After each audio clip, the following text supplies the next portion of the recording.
Hello guys, welcome to my YouTube channel Swarnamoyee blogs. আমি স্বর্ণময়ী চলে এসেছি আবার একটা নতুন ভিডিও নিয়ে তোমাদের সাথে শেয়ার করতে। তো থাম্বনেল দেখে তো তোমরা বুঝেই গেছো যে আজকে ভিডিওটা কি নিয়ে। তো আমি তোমাদের সাথে আজকে শেয়ার করতে চলেছি আমার বাড়িতে সরস্বতী পুজোর কিছু মুহূর্ত। পুজোর কাজ কিন্তু জোর কদমে চলছে, রাত পেরোলেই কাল পুজো। চলো ঝটপট স্নান করে এসে দেখা হচ্ছে। তো সকলকে হ্যাপি সরস্বতী পুজো। তোমরা সবাই পুজো খুব ভালো করে কাটাও। ওকে, সো এখন বাজে 2:30। দেখো আমি কিন্তু স্নান করে অলরেডি চলে এসেছি। এখন বসবো ঠাকুরের সব কাজ করতে, ঠাকুরকে সাজাতে। সো অলরেডি দুপুর হয়ে গেছে আর কালকে ভোরবেলা পুজো 6টার সময় ঠাকুরমশাই আসবে, মানে মামা আসবে। তো সবকিছু তার মধ্যে রেডি করতে হবে। তো আজকে দুপুর থেকে রাত এইটুকুনি টাইম আমাদের হাতে আছে, তার মধ্যে সবকিছু অ্যারেঞ্জমেন্টস করতে হবে, বাজার করতে হবে, ঠাকুরকে সাজাতে হবে, সবকিছু রেডি করতে হবে, ঠাকুরঘর সাজাতে হবে। সো চলো আর পুরোটাই করব আমি আর দিদি দুজনে মিলে। এই সরস্বতী পুজোটাই অ্যাকচুয়ালি আমরা বাড়িতে আমি আর দিদি দুজনে মিলে আমরা উদ্যোগ নিয়ে পুরোটা আমরা একা হাতেই সামলাই। সো এটা আমরা মানে ছোট থেকেই করে আসছি, তো এবছরও তাই করব। তো আমি আর দিদি দুজনে মিলে সবটা অ্যারেঞ্জ করব। তো চলো প্রথম থেকে শেষ পর্যন্ত পুরোটা তোমাদের সাথে শেয়ার করব। আশা করি তোমাদের ভালো লাগবে। সো ভিডিওটা স্কিপ না করে প্রথম থেকে শেষ পর্যন্ত দেখতে থাকো।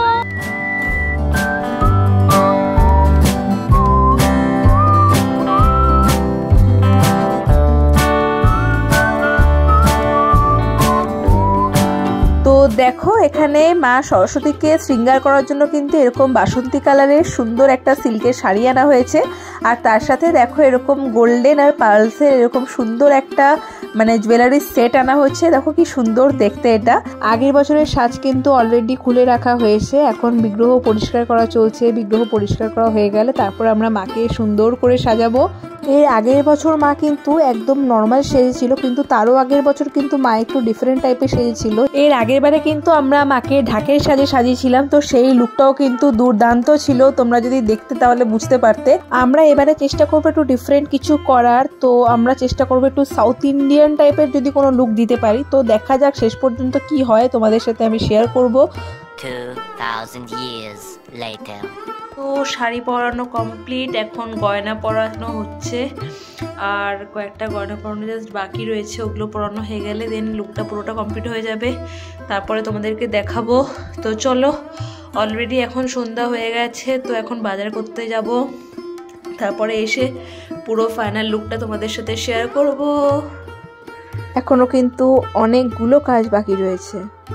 ওকে, সো আমি এখন দেখো রেডি হয়ে নিয়েছি। এখন বাজে সন্ধে 7টা। তো বাকি কাজ আবার ফিরে এসে করব। এখন যাচ্ছি বাজার করতে।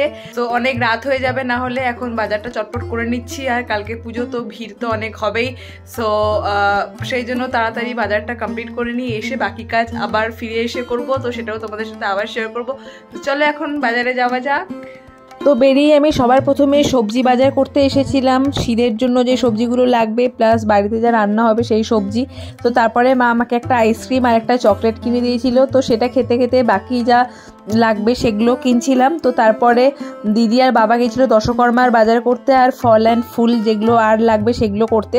তো দেখো এখানে অলরেডি সব কিছু আনা হয়ে গেছে। তো এগুলো টোটাল বাজার আমাদের হয়েছে। এখানে ফুল রয়েছে, ফল রয়েছে, দশকর্মা রয়েছে। বাজার থেকে এসে কিন্তু আমি বসে গেছিলাম ঝটপট করে আলুগুলোকে ছাড়িয়ে ফেলতে, কারণ কালকে পুজো, আর পুজো মানে খাওয়া দাওয়া তো মাস্ট। চলো অনেক রাত হয়ে গেছে, আবার কাল সকালে দেখা হচ্ছে। গুড মর্নিং গাইস, তোমাদের সকলকে শুভ সরস্বতী পুজো। তো তোমাদের সকলের সরস্বতী পুজো খুব ভালো করে কাটুক। তো এখন বাজে ভোর 6টা, আর জাস্ট বাইরেটা একবার দেখো কত কুয়াশা চারিদিকে, কিচ্ছু দেখা যাচ্ছে না। তো 6:30 থেকে 7টার মধ্যে ঠাকুরমশাইয়ের এসে যাবার কথা। তো আমরা সকাল সকাল উঠে গেছি, স্নান টান সব করে নিয়েছি। ছোটবেলা থেকেই মা বলে সরস্বতী পুজোর দিন হলুদ মেখে স্নান করতে হয়। তোমাদের কার কার বাড়িতে এরকম নিয়ম আছে সরস্বতী পুজোর দিন হলুদ মেখে স্নান করার? তোমরা কিন্তু অবশ্যই কমেন্ট করে জানিও। তো দেখো এখন বাজে 7:15। তো অলরেডি প্রিপারেশন চলছে। দিদি এখানে সব ঠাকুরকে মালা পরাচ্ছে। দেখো এখানে আরো অনেক মালা রয়েছে, পরানো হবে। ওই যে ফাঁকা জায়গাটা দেখছো, ওখানেই মা সরস্বতী থাকেন। তো মাকে এখনো আনা হয়নি, আমরা নিচের ঘরে এই মাকে রেডি করছিলাম, সাজাচ্ছিলাম বেসিক্যালি। তো ওখান থেকে আনা হবে এখানে সবকিছু রেডি করার পরে। তো দিদি তো উপরে ঠাকুর ঘরে সাজাচ্ছে। তো ততক্ষণে দেখো মা আমাকে এখানে ফলগুলো বাড়িয়ে দিচ্ছে, আর আমি এখন বসবো ফল বানাতে। তো তারপরে ফল বানানোর পরে বাকি আর টুকটাক কাজগুলো আমি সেরে ফেলবো। আমাদেরকে তো আগেই বললাম যে ঠাকুরমশাই 6:30টার সময় আসার কথা ছিল, কিন্তু সকালবেলা মামা ফোন করে বলল যে কাজের জন্য একটু আটকে গেছে। তাই আস্তে আস্তে 7:30 মতো বাজবে। তো আমাদের ভালোই হলো, কাজ করার আরেকটু টাইম পেয়ে গেলাম। তো দেখো আমি এখন ফল বানাচ্ছি। ফল বানানোর পরে তারপরে আমি আরও বাকি কাজগুলো করে নেব। তো সব কিছু কমপ্লিট হয়ে যাবে মামা আসার আগে। তো ভালোই হলো। আগে ছোটোবেলায় হতো যে তাড়াহুড়ো থাকতো যে কত তাড়াতাড়ি পুজো শেষ হবে, তারপরে স্কুলে যেতে হবে, না হলে স্কুলের পুজো কমপ্লিট হয়ে যাবে, তো সবার সাথে দেখা হবে, বন্ধু বান্ধবরা আসবে, সেই একটা তাড়া থাকতো। কিন্তু এখন যেহেতু সেই তাড়াটা থাকে না, তাই জন্য বাড়ির পুজোতে দেরি হলেও অসুবিধা হয় না। তো যতই যাই বলি, ছোটোবেলার দিনগুলো একটা অন্যরকমই ছিল। তখনকার সরস্বতী পুজো একটা আলাদা রকম এক্সাইটমেন্ট ছিল। মশাই একটু দেরি করে আসবে শুনলেই টেনশন হতো যে যদি স্কুলে যেতে না পারি, যদি স্কুলের গেট বন্ধ করে দেয়, যদি সব বন্ধু বান্ধবীরা বাড়িতে চলে যায়। তো যাই হোক, চলো, তো এখন তো আর সেই দিনগুলো নেই, তাই আর ভেবেও লাভ নেই। তো চলো এবার মাকে আনা হচ্ছে, তোমাদেরকে এবার দেখাবো মায়ের ফাইনাল লুক। আজকে কিন্তু মাকে ওপরে বসানো হবে না, মাকে এখানেই বেদিতেই পুজো করা হবে। সো দেখে নাও, এটা হলো মায়ের ফাইনাল লুক। এখনো অবধি চুল পরানো বাকি আছে, মুকুট পরানো বাকি আছে, শাড়ির কুচি এখনো কিন্তু ছাড়া হয়নি, তো কুচিটা ছাড়া হবে। তো বাকি এখনো পর্যন্ত এটাই। তোমাদেরকে একটু কাছ থেকে মায়ের মুখটা দেখাই একবার। দেখো কি মিষ্টি দেখতে লাগছে, দেখো মায়ের মুখখানা, পুরো গায়ের গয়নাগুলো, তার সাথে এই বাসন্তী কালারের শাড়ি, পুরোটার সাথে মাকে যেন একটা অপূর্ব লাগছে। তো চলো এখন আমি এই পঞ্চপ্রদীপগুলো সাজিয়ে নিই, আর ততক্ষণ মাকে চুলটা আর মায়ের মাথার মুকুটটা পরিয়ে দিই, তারপরে তোমাদেরকে ফাইনাল লুকটা দেখাচ্ছি। তো দেখো এটা হলো মায়ের ফাইনাল লুক। মুকুটও পরানো হয়ে গেছে, শাড়ির নিচে কুচিটাও কিন্তু ছেড়ে দেওয়া হয়েছে। তো এটা হচ্ছে পুরো টোটাল শাড়িটা, এটা একটা সাউথ ইন্ডিয়ান লুকে পরানো হয়েছে শাড়িটা। তো তোমাদের এই শাড়ি পরানোর স্টাইলটা কেমন লাগলো তোমরা অবশ্যই কমেন্ট করে জানিও। আর দেখো মাকে কি সুন্দর কি মিষ্টি দেখতে লাগছে, চোখই ফেরানো যাচ্ছে না। তো দেখো অলরেডি মামা কিন্তু চলে এসেছে, আর কিছুক্ষণের মধ্যে পুজো শুরু হবে। মাও রেডি, আর তার সাথে দেখো ফল সব বানানো হয়ে গেছে, এখানে ফুলও রাখা আছে, সব কিছু পুজোর যা যা লাগবে সব কিছু এখানে রেডি করা হয়ে গেছে। তো এবার কিছুক্ষণের মধ্যেই মামা পুজোতে বসবে। সো চলো, এখন বাজে 8টা, আর 9:30টার মধ্যে তো পুজো শেষ করতে হবে। মামা পুজোয় বসে গেছে, এখন আমি দ্বারঘট লাগাতে যাবো। আসো।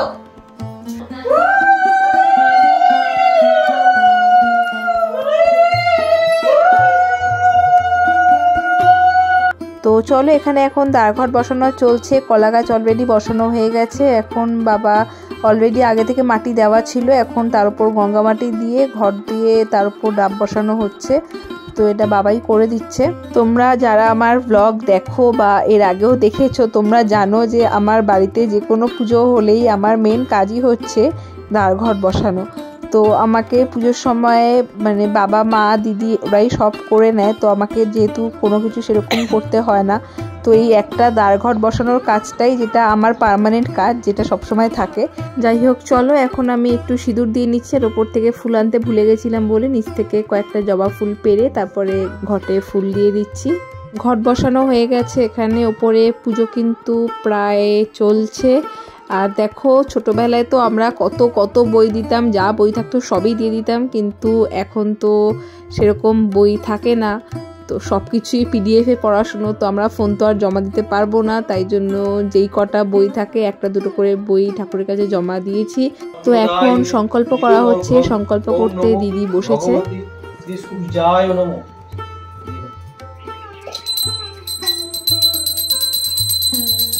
অশ্বাসন মন্ত্রস্য নিরুদ্দিষ্ট কলাং ছন্দ কুর্ম দেবতা আসন উপবেশন বিনিয়োগং কৃত্রিক্তা বিষ্ণুর্তং কালোকতং চ ধারয়মং নিত্যং পবিত্রং গুরুচাসনম আসন উপবেশন বিনিয়োগ।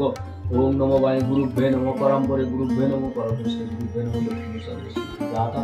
ওম নমো গণেশায় নমো ঊর্ধ্বে ব্রহ্মণায় নমো পশ্চাতে ক্ষেত্রপালে নমো হৃদয়ে বিষ্ণু নমো নারায়ণায় নমস্তুতে অর্ধে অনন্তায় নমো সম্মুখে শ্রী শ্রী নারায়ণ সৈচি। পুজোর সব কাজ কিন্তু কমপ্লিট, এখন আর কোনো কাজ নেই। মামা পুজো করছে, আর তাই জন্য আমি এখন চলে এসেছি চুড়িদারটা চেঞ্জ করে শাড়ি পরতে। আর দেখো আমি কিন্তু শাড়ি পরে অলরেডি রেডি হয়ে নিয়েছি, এখন আমি এই শাড়িটা পরেই অঞ্জলি দিতে যাব। তো চলো এখন যাওয়া যাক। পুজো কিন্তু প্রায় শেষের পথে, এবারে অঞ্জলি শুরু হবে। এবারে অঞ্জলি হবে, ফাইনালি অঞ্জলি দেওয়াও কমপ্লিট, এবারে আরতি হবে।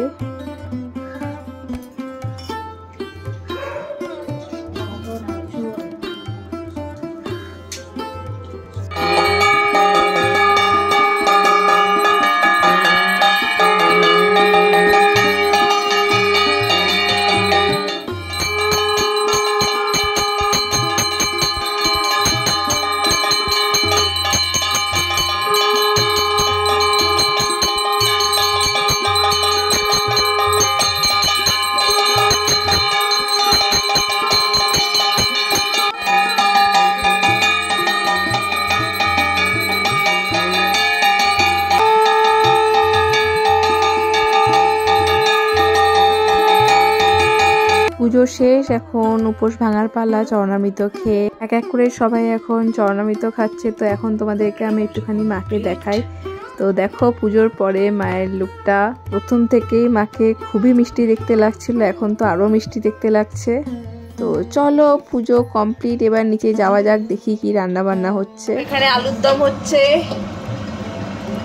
সরস্বতী পুজো স্পেশাল আলুর দম আর কড়াইশুটির আলুর দম আর কড়াইশুটির কচুরি হবে। তো এখন আমি স্পেশাল আলুর দম পেয়ে গেছি। খাওয়া জল। এখানে এখন ফুলকো ফুলকো লুচি ভাজা হচ্ছে। সো আজকে সরস্বতী পুজো স্পেশাল মেনু ফুলকো ফুলকো লুচি আর কড়াইশুটি দিয়ে আলুর দম। তারপরে ঝটপট করে খাওয়া দাওয়া করে আমি কিন্তু সুন্দর করে সেজেগুজে নিয়ে চললাম।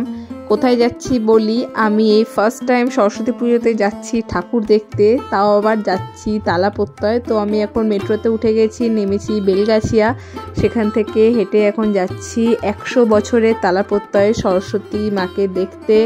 সো এটা হচ্ছে এবারে তালাপত্তয়ের প্যান্ডেল। তো মাকে একবার দেখো, তো চলো তোমাদের কাছ থেকে একবার দেখাই। এই হচ্ছে মা, খুবই সুন্দর ছিল প্যান্ডেলটা। তো তারপরে আমরা হলদিরামসে গিয়ে একটু খাওয়া দাওয়া করলাম। এখানে নিয়েছিলাম আমরা চাইনিজ কম্বো আর একটা ছোলা বাটুরে কম্বো। তারপরে খাওয়া দাওয়া করে একটু গল্প টল্প করে চলে এলাম বাড়ি। সো আজকের ভিডিওটা কিন্তু এই পর্যন্ত। ভিডিওটা তোমাদের কেমন লাগলো জানিও। দেখা হচ্ছে নেক্সট ব্লগে।